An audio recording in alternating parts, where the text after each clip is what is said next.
So good morning guys. तो चलिए start करते हैं 3 अप्रैल के इंपॉर्टेंट करंट अफेयर्स को। तो इस प्रश्न में आपसे पूछ रहे हैं अभी हाल ही में किसे लगातार दूसरे साल 2022 tree cities of the world के रूप में मान्यता दी गई। तो आंसर होगा मुंबई। तो अभी देश की कमर्शियल कैपिटल मुंबई को लगातार दूसरे साल वर्ल्ड ट्री सिटी 2022 की लिस्ट में शामिल किया गया है। किसने शामिल किया? तो United Nation Food and Agriculture Organization ने। इससे पहले 2021 में 2 भारतीय शहरों को इसमें शामिल किया गया था, हैदराबाद को और मुंबई को, और इस बार मुंबई को ही इसमें मान्यता दी गई है।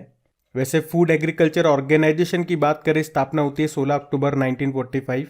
16 अक्टूबर को इसी कारण से हम वर्ल्ड फूड डे के रूप में मनाते हैं। इसका मुख्यालय आपको मिलेगा रोम, इटली में। चलो मुझे बताओ, अभी टाइम मैगजीन ने वर्ल्ड्स ग्रेटेस्ट प्लेस 2023 की लिस्ट जारी की। उसमें भारत के 2 स्थानों को शामिल किया गया था। कौन कौन से हैं वो? एक तो उड़ीसा का मयूरभंज है और एक लद्दाख है। और times person of the year 2022 किसे चुना गया? व्लादिमीर जेलेंस्की को, यूक्रेन के जो प्रेसिडेंट हैं वो। तो ये इंपॉर्टेंट क्वेश्चन है, आपका ध्यान रखना, इसको पढ़ते हैं आगे। फिर बताइए, अभी हाल ही में छत्तीसगढ़ हाईकोर्ट के नए मुख्य न्यायाधीश कौन बने हैं? तो आंसर होगा रमेश सिन्हा। तो न्यायमूर्ति रमेश सिन्हा छत्तीसगढ़ हाईकोर्ट के नए चीफ जस्टिस बन गए हैं। अभी छत्तीसगढ़ के जो राज्यपाल हैं विश्वभूषण हरिचंद्रन, उन्होंने इनको पद की शपथ दिलाई है, तो इनका नाम याद रखना। बाकी के कृतिवासन टीसीएस के नए सीईओ बने। अर्नब बनर्जी सीएट टायर जो कंपनी है उसके एमडी सीईओ बने। और रश्मि शुक्ला सशस्त्र सीमा बल की डायरेक्टर जनरल बनी। तो ये नाम सारे इंपॉर्टेंट हैं, अभी न्यूज में थे, ध्यान रखना ये। बढ़ते आगे। फिर बताइए, अभी विश्व ऑटिज्म जागरूकता दिवस कब मनाया गया? तो आंसर होगा 2 अप्रैल को। तो हर साल 2 अप्रैल को ऑटिज्म विकार के बारे में जागरूकता बढ़ाने के लिए ये विश्व ऑटिज्म जागरूकता दिवस के रूप में मनाते हैं। इस बार की थीम क्या है? Transforming the narrative, contribution at home, at work, in the arts and policy making. Autism क्या है? ये मस्तिष्क के विकास के दौरान होने वाला एक विकार है जो व्यक्ति के सामाजिक व्यवहार और संपर्क को प्रभावित करता है। इससे प्रभावित व्यक्ति सीमित और दोहराव युक्त व्यवहार करता है, जैसे एक ही काम को बार बार दोहराना। और इसी से संबंधित एक और डे आप सुनोगे, ऑटिस्टिक प्राइड डे, वो हम 18 जून को मनाते हैं। तो अब अप्रैल के इंपॉर्टेंट डेज आना स्टार्ट हो जाएंगे, साथ के साथ याद करते हुए चलना। अभी 1 अप्रैल को हमने कौन सा डे मनाया? उत्कल दिवस मनाया, या आरबीआई का स्थापना दिवस भी उसी दिन होता है, वो भी ध्यान रखना। बढ़ते आगे। फिर बताइए, हाल ही में किसने नेशनल सिक्योरिटी गार्ड के द्वारा आयोजित अखिल भारतीय पुलिस कमांडो प्रतियोगिता 2023 का 13वां संस्करण जीत लिया? तो आंसर होगा आईटीबीपी। तो अभी आईटीबीपी यानी कि Indo Tibetan border police force ने नेशनल सिक्योरिटी गार्ड के द्वारा आयोजित अखिल भारतीय पुलिस कमांडो प्रतियोगिता 2023 का 13वां संस्करण जीत लिया है। इसमें दूसरे स्थान पे नेशनल सिक्योरिटी गार्ड की टीम रही और तीसरे स्थान पे बॉर्डर सिक्योरिटी फोर्स की टीम रही। और सभी राज्य पुलिस बलों में राजस्थान पुलिस ने प्रथम स्थान प्राप्त किया। और आईटीबीपी से ही आपको याद आएगा, अभी नेशनल आइस हॉकी चैंपियनशिप जो कि लेह लद्दाख में हुई थी, उसको आईटीबीपी ने जीता था लद्दाख स्काउट्स को हरा करके। आईटीबीपी ये तिब्बत और चीन सीमा पर हमारी रक्षा करते हैं। इसका आदर्श वाक्य वीरता, दृढ़ता और प्रतिबद्धता है। नई दिल्ली में हेडक्वार्टर है और इसके डायरेक्टर जनरल अनीश दयाल सिंह हैं। तो ध्यान रखना ये। बढ़ते आगे। फिर बताइए, अभी हाल ही में झील विकास कार्यक्रम की शुरुआत कहाँ की गई? तो आंसर होगा तेलंगाना। तो अभी तेलंगाना सरकार ने इस झील विकास कार्यक्रम को शुरू किया, जिसका उद्देश्य क्या है? झील के आसपास खेल संबंधी गतिविधियों को बढ़ावा देना, थिएटर वगैरह उपलब्ध कराना, स्वच्छता रखना, हरियाली बनाए रखना, मतलब झीलों को पर्यटन के रूप से उपलब्ध कराना ही इसका मुख्य उद्देश्य है। इसमें हैदराबाद और उसके आसपास के 50 जल निकायों को विकसित किया जाएगा।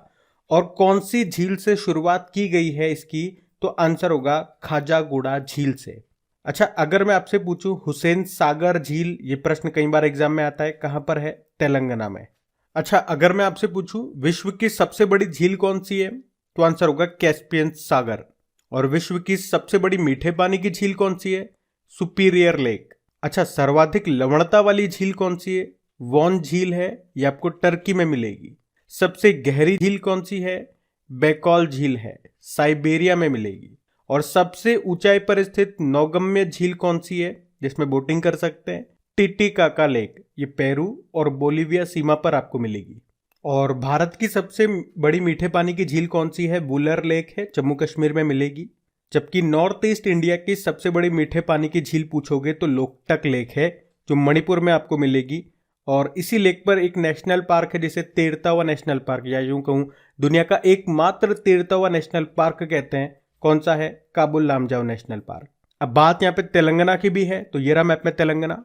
वैसे तेलंगाना की स्थापना कब होती? 2 जून 2014 को आंध्र प्रदेश से अलग होकर के। कैपिटल इसकी हैदराबाद है, और हैदराबाद किस नदी के किनारे स्थित है? तो मूसी नदी के किनारे।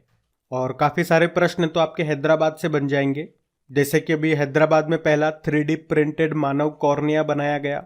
अभी टेनिस प्रीमियर लीग का किसने जीता? हैदराबाद स्ट्राइकर ने। अभी किस शहर में बायो एशिया शिखर सम्मेलन 2023 का 20वां संस्करण हुआ? हैदराबाद में। भारत में पहली बार फॉर्मूला ई प्रिक्स का आयोजन कहाँ हुआ? हैदराबाद में। हैदराबाद का एक स्टार्टअप है खेती, जिसे मिला 2022 का अर्थ शॉट पुरस्कार। दुनिया का पहला रियल टाइम गोल्ड एटीएम कहाँ लगाया गया? हैदराबाद में। हैदराबाद में आपको भारतीय बाजरा अनुसंधान केंद्र मिलेगा। बाजरा अभी हमने पढ़ा, इसे श्री अन्न कहा जाएगा। और ये जो भारतीय बाजरा अनुसंधान केंद्र है, इसे उत्कृष्टता केंद्र के रूप में अभी घोषित किया गया, एक्सीलेंस सेंटर। और भारत में अपनी तरह का पहला फ्लो केमिस्ट्री टेक्नोलॉजी हब कहाँ स्थापित हुआ? हैदराबाद में। स्टेच्यू ऑफ इक्वेलिटी का उद्घाटन हुआ हैदराबाद में। ये संत रामानुजाचार्य जी की 216 फीट ऊंची प्रतिमा है। भारत का पहला रॉक संग्रहालय, रॉक म्यूजियम आपको मिलेगा हैदराबाद में। भारत का पहला ट्रांसजेंडर कम्युनिटी डेस्क खुला हैदराबाद में। तो ये सारे पॉइंट्स आप ध्यान रखेंगे। बाकी यहाँ के मुख्यमंत्री के चंद्रशेखर राव है, गवर्नर है तमिलिसाई सौंदरराजन। चलो ये बताओ, हैदराबाद को भारत में मिलाने के लिए कौन सा ऑपरेशन चलाया गया था? ऑपरेशन पोलो। तेलंगाना में आपको रामप्पा मंदिर मिलेगा, जिसे काकतीय रुद्रेश्वर मंदिर भी कहते हैं। भारत की 39 नंबर की वर्ल्ड हेरिटेज साइट बनी थी ये। और बथुकम्मा फेस्टिवल, जिसे फूलों का त्यौहार कहते हैं, ये भी तेलंगाना में मनाया जाता है। तो ध्यान रखना ये सारे इंपॉर्टेंट पॉइंट्स। बढ़ते आगे। फिर बताइए, हाल ही में नौसेना के उप प्रमुख कौन बने हैं? तो आंसर होगा संजय जसजीत सिंह। तो वाइस एडमिरल संजय जसजीत सिंह, अभी इन्होंने नौसेना के उप प्रमुख के रूप में पदभार ग्रहण किया है। उन्होंने किनका स्थान लिया? SN घोरमड़े का स्थान लिया, जो भी 39 साल की सेवा के बाद रिटायर्ड हो गए। अच्छा, वैसे हमारे नौसेना प्रमुख यानी कि नेवल चीफ कौन है? R हरि कुमार हैं। और विवेक राम चौधरी ये वायुसेना प्रमुख हैं, एयर चीफ मार्शल। बाकी SS दुबे अभी 28वें कंट्रोलर जनरल ऑफ अकाउंट्स, महालेखा नियंत्रक बने। शैलेश पाठक फिक्की के सेक्रेटरी जनरल बने। और BVR सुब्रमण्यम नीति आयोग के नए CEO बने। ये नाम भी इंपॉर्टेंट है, ध्यान रखना इनको। बढ़ते आगे। चलिए फिर बताइए, अभी हाल ही में नासा के मून टू मार्स प्रोग्राम के पहले प्रमुख के रूप में किसे नियुक्त किया गया? अमित क्षत्रिय को। तो अमित क्षत्रिय ये एक भारतीय अमेरिकी इंजीनियर हैं, जिनको अभी नासा ने हाल ही में स्थापित मून टू मार्स प्रोग्राम के प्रथम प्रमुख के रूप में नियुक्त किया है। बाकी आप जानते हो प्रवीण शर्मा राष्ट्रीय स्वास्थ्य प्राधिकरण नेशनल हेल्थ अथॉरिटी के अध्यक्ष बने। विक्रम देव दत्त नागरिक विमानन महानिदेशालय यानी कि Directorate General of Civil Aviation के नए प्रमुख बने। और औषधि महानियंत्रक Drug Controller General of India बने डॉक्टर राजीव सिंह रघुवंशी। बाकी बात यहाँ पे नासा की हुई है। देखो, नासा मतलब होता है national aeronautics and space administration. स्थापना होती है 1958 में। हेडक्वार्टर वॉशिंगटन DC में है। और वर्तमान में इसके एडमिनिस्ट्रेटर कौन है? बिल नेल्सन है। चलो ये बताओ, अभी नासा के विज्ञान प्रमुख के रूप में किसे नियुक्त किया गया था? निकोला फॉक्स को। और अभी नासा में चीफ टेक्नोलॉजिस्ट बने थे भव्या लाल की जगह आए थे। कौन? AC चरानिया। और सऊदी अरब अपने अंतरिक्ष मिशन के लिए पहली महिला अंतरिक्ष यात्री भेज रहा है, उनका नाम क्या है? तो आंसर होगा रेना बर्नावी। और निसार उपग्रह कौन कौन मिलके बना रहे हैं? नासा और इसरो। इसका फुल फॉर्म होता है NASA ISRO synthetic aperture radar, जिसे सितंबर 2023 में सतीश धवन स्पेस सेंटर श्रीहरिकोटा से लॉन्च किया जाएगा। और नासा ने परमाणु थर्मल रॉकेट इंजन बनाने के लिए कौन सी परियोजना शुरू की? ड्रैको। इसमें नासा रॉकेट में परमाणु इंजन यूज करेगा ताकि कम समय में लंबी दूरी तय की जा सके। तो ये पॉइंट्स ध्यान रखना, बढ़ते आगे। फिर बताओ हिताची पेमेंट सर्विसेज ने किसे एमडी के रूप में नियुक्त किया? तो आंसर होगा सुमिल विक्रमसे। तो अभी हाल ही में हिताची पेमेंट सर्विसेज ने सुमिल विक्रमसे को मैनेजिंग डायरेक्टर के रूप में नियुक्त किया है। बाकी national highways authority of India के अध्यक्ष बने अभी संतोष कुमार यादव, और food safety and standard authority of India के सीईओ बने गंजी कमलावी राव, और रेलवे बोर्ड के नए चेयरमैन और सीईओ बने थे अनिल कुमार लाहौटी नाम है। ध्यान रखना, बढ़ते आगे। चलिए फिर बताइए, अभी 30 मार्च 2023 को किस राज्य के मुख्यमंत्री ने वैकोम सत्याग्रह के उपलक्ष्य में 1 साल तक चलने वाले उत्सव की घोषणा की? तो आंसर होगा तमिलनाडु। तो अभी तमिलनाडु के मुख्यमंत्री एमके स्टालिन ने 30 मार्च 2023 को छुआछूत के खिलाफ ऐतिहासिक संघर्ष वैकोम सत्याग्रह को मनाने के लिए 1 साल तक चलने वाले उत्सव की घोषणा की है। वैकोम सत्याग्रह क्या है? तो 30 मार्च 1924 को केपी केशव के नेतृत्व में सत्याग्रहियों ने मंदिर के पुजारियों और त्रावणकोर की सरकार के द्वारा मंदिर में प्रवेश को रोक लगाने के लिए लगाई गई बाड़ को पार कर मंदिर में प्रवेश किया था। फिर सभी सत्याग्रहियों को गिरफ्तार कर लिया गया और इस सत्याग्रह के समर्थन में पूरे देश से स्वयंसेवक वैकोम पहुंचे थे। अब बात यहाँ पे तमिलनाडु की है, तो ये रहा मैप में तमिलनाडु। देखो तमिलनाडु की कैपिटल चेन्नई हो गई और यहीं पे चमड़ा अनुसंधान केंद्र मिलेगा। आपने कहा मुख्यमंत्री एमके स्टालिन है और इनकी आत्मकथा आई थी, उसका नाम क्या है? उंगलिल ओरुवन है। गवर्नर कौन है? आरएन रवि है। और तमिलनाडु के समुद्री तट को क्या कहते हैं? कोरोमंडल तट कहते हैं। अभी आपको याद है 2022 में 44वां फिडे शतरंज ओलंपियाड ये पहली बार भारत में हुआ था। भारत में भी कहा? चेन्नई में, जिसका शुभंकर था थम्बी। इसको उज्बेकिस्तान ने जीता था। वैसे भारत का पहला निजी रॉकेट इंजन कारखाना खुला चेन्नई में, और भारत के पहले ड्रोन कौशल प्रशिक्षण सम्मेलन का आयोजन भी हुआ था चेन्नई में, 2022 की बात है। और याद रखना रिलायंस इंडस्ट्रीज किस राज्य में देश का पहला मल्टी मॉडल लॉजिस्टिक पार्क बनाएगी? तो तमिलनाडु में। तमिलनाडु में भी कहा? चेन्नई में। अभी तारकश मिलिट्री एक्सरसाइज हुआ था, ये चेन्नई में ही हुआ था। और सत्यमंगलम टाइगर रिजर्व ये आपको यहीं मिलेगा। तमिलनाडु का क्लासिकल डांस भरतनाट्यम है। वैसे यहाँ पे आपको 2 एटॉमिक पावर प्लांट मिल जाएंगे, कुडनकुलम और कलपक्कम न्यूक्लियर पावर प्लांट। और तमिल भाषा ये शास्त्रीय भाषा है, आपको याद है, लेकिन शास्त्रीय भाषा का दर्जा पाने वाली पहली भारतीय भाषा कौन सी है? ये भी तो प्रश्न बन सकता है। तो तमिल आंसर होगा। जल्लीकट्टू त्योहार यहीं पे मनाया जाता है और यहाँ का राजकीय पशु है नीलगिरी ताहर।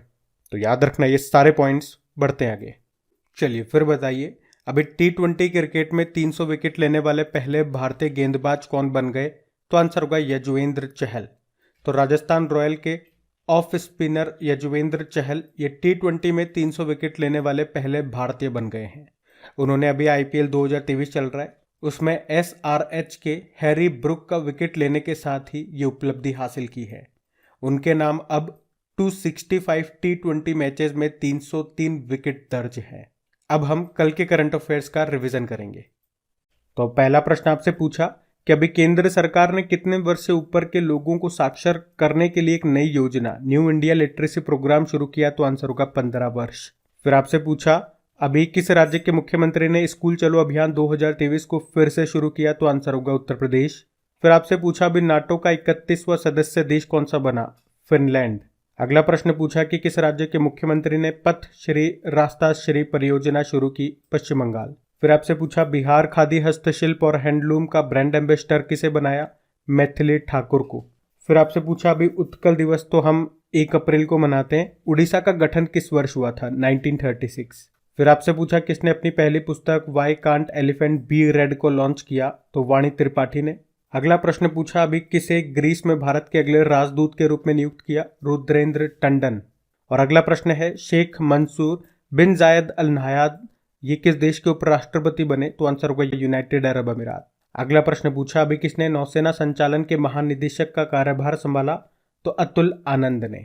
और एक बार फिर याद दिला दूं, अगर आपने अभी तक वीडियो को लाइक नहीं किया तो लाइक जरूर कीजिए, अपने दोस्तों के साथ में एक बार शेयर जरूर कीजिएगा।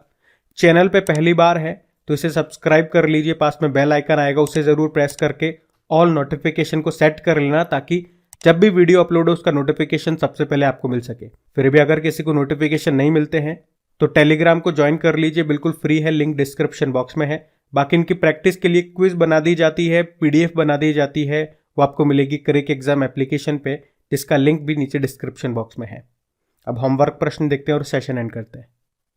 तो पूछा था आपसे कि अभी किसने छठे Hollywood critics association film awards में सर्वश्रेष्ठ अंतर्राष्ट्रीय फिल्म का पुरस्कार जीता। तो इस बार तो RRR ने जीते हैं सारे पुरस्कार। सही उत्तर दिया आप सभी ने। अब ये रहा आज का आपका होमवर्क प्रश्न।